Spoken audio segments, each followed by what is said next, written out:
टंटना हम करने वाले हैं आज मैन्युफैक्चरिंग इंडस्ट्रीज। सबसे पहला लेसन है आज हमारा, पहली क्लास है जिसमें हम समझने वाले हैं आखिरी मैन्युफैक्चरिंग होता क्या है।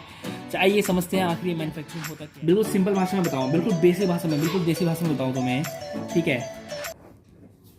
एक रॉ मटेरियल को कुछ भी रॉ मटेरियल हो सकता है, उसको मैं अगर एक फिनिश या एक वैल्यूएबल गुड्स में बदल दूं, उसको रॉ मटेरियल को एक फिनिश या एक वैल्यूएबल गुड्स में बदल दूं, उसे ही हम कहते हैं मैन्युफैक्चरिंग। क्या कहते हैं उसे? ही कहते हैं मैन्युफैक्चरिंग। सिंपल भाषा।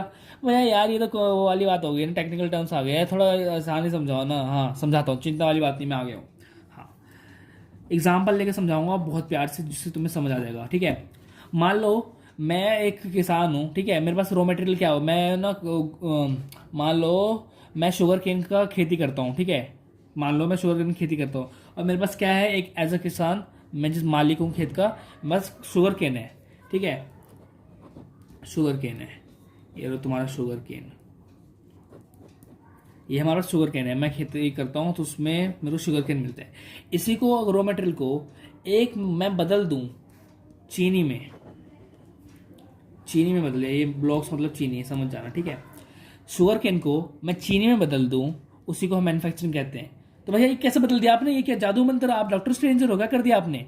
शुगर केन को मैं फैक्ट्री में ले गया, वहां पे मशीनों के द्वारा मैंने शुगर केन को शुगर बनाया। केमिकल्स जो उसके अंदर और भी चीज़ें पड़ती है, और भी चीज़ें डलती है, कैसे भी वो प्रोसेस अंदर का है, उसे ही हम मैन्युफैक्चरिंग कहते हैं सिंपल भाषा में।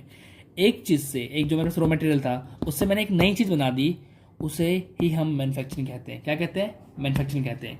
एक रॉ मटेरियल से मैंने एक वैल्यूएबल गुड, एक फिनिश गुड बना दिया, उसे ही मैन्युफैक्चरिंग कहते हैं। भाई ठीक है, चलो फिनिश गुड बन गया, वो समझ आ गया। लेकिन ये वैल्यूएबल गुड का मतलब होता क्या है, ये वैल्यूएबल गुड है क्या, लेकिन ये तो बताओ। देखो वैल्यूएबल गुड का मतलब देखो ये होता है, मान लो जैसे शुगर केन कितने का है, मान लो शुगर केन हम खाते हैं, लेकिन क्या हमें शुगर की नीड है, वैल्यूएबल मतलब हम सबको नीड है। हाँ भैया नीड है। अगर कोई चाय पी रहा होगा उसके अंदर हम जिससे मिठास के लिए गन्ना थोड़ा डाल देंगे, उसके लिए हम चीनी डालेंगे, थोड़े छोटे छोटे वाले चीनी डालेंगे, उसे मिक्स करेंगे प्यार से, फिर पियेंगे, मज़ा आ जाएगा, है ना। ऐसा होता है। ये तो नहीं है कि हम गन्ना डाल देंगे चाय के अंदर, ये ले भाई तू पी ले, ऐसा नहीं होता है ना। इसलिए ये मार्केट में डिमांड तो है कि हाँ भाई चलेगा ये, ठीक है। पहली बात तो ये।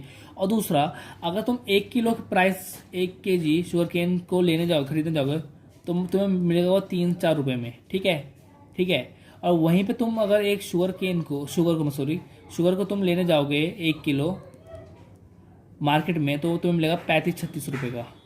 शायद अब भी रेट बढ़ गया, और भी सब जगह का अलग अलग रेट है, लेकिन इससे तो ज़्यादा ही होगा, डबल ही होगा, ट्रिपल ही होगा, क्योंकि ये अब एक एडवांस प्रोडक्ट बन गया है। एक ये शुगर केन जो हमारा रॉ मटेरियल था, उससे एक हमने एडवांस प्रोडक्ट बना लिए हैं जिसकी वैल्यू डबल है, ट्रिपल है, और जो हमें नीड भी है, ठीक है। उसे ही हम कहते हैं वैल्यूएबल गुड्स। समझ गए तुम?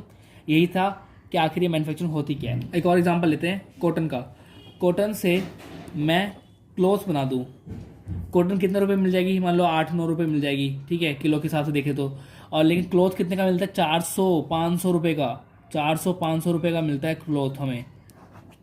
एक छोटा सा कपड़ा ले लिया हम तो, एक बच्चे का, तो 400-500 रुपये का मिलता है। वो तो इतने का भी नहीं मिलता, डबल ही मिलता है। तो समझो, जब इसकी वैल्यू इतनी है इस टाइम पे, इसको हमने एक मैन्युफैक्चर करके एक नई चीज़ बना दी रॉ मटेरियल से। हमारा रॉ मटेरियल कॉटन था, उससे हमने एक नई चीज़ बना दी जिसकी वैल्यू भी बड़ी है और हमें नीड भी है। कंज्यूमर्स जो भी है, हम सब, उनको नीड भी है इस सब चीज़ों की। क्लोथ हम पहन के ही निकलते हैं घर से बाहर, ये तो नहीं है कि हम कॉटन पहन के निकलते हैं, अपने अपने चिपका लिया और कॉटन बाहर निकल गया, नहीं होता ना ऐसा। हम क्लोथ्स पहन के निकलते हैं। तो ये मार्केट में नीड भी है इसकी, और ये उसकी वैल्यू भी इनसे डबल है, ठीक है। तो हमने अगर रॉ मटेरियल को एक वैल्यूएबल गुड में, एक अपग्रेडेड वर्जन में बदल दिया, तो उसकी वैल्यू, उसकी प्राइस भी बढ़ जाती है, ठीक है। ओके, समझ आ गया? इसी को हम कहते हैं मैन्युफैक्चरिंग। सिंपल भाषा समझ आ गई? तो एक फैक्ट है, सुन लो इधर। इकोनॉमिक स्ट्रेंथ तुम्हें अगर देखनी है किसी कंट्री की, इकोनॉमिक स्ट्रेंथ देखनी है किसी कंट्री की इकोनॉमिक स्ट्रेंथ तुम्हें देखनी है, तो तुम उसकी मैन्युफैक्चरिंग डेवलपमेंट देख लो कि वहाँ पे भाई मैन्युफैक्चर में कितना डेवलपमेंट हुआ है, तुम्हें पता चल जाएगी उस कंट्री की इकोनॉमिक स्ट्रेंथ क्या है। ओके, समझ गए? ये फैक्ट था, बाकी सब तुम समझ गए होगे कि आखिर मैन्युफैक्चरिंग होती क्या है। ओके, थैंक यू, मिलते हैं नेक्स्ट लेक्चर में, तैयार रहना, और थैंक यू। तुम सबको क्या करना है, इनके ना डेफिनेशन जो अभी मैंने बताई, जो भी उनकी डेफिनेशन तुम्हें लिखनी है, एक लाइन में बता दो कि मैन्युफैक्चरिंग होती क्या है, इंग्लिश में लिख के बताओ मेरे डिस्क्रिप्शन में। ओके।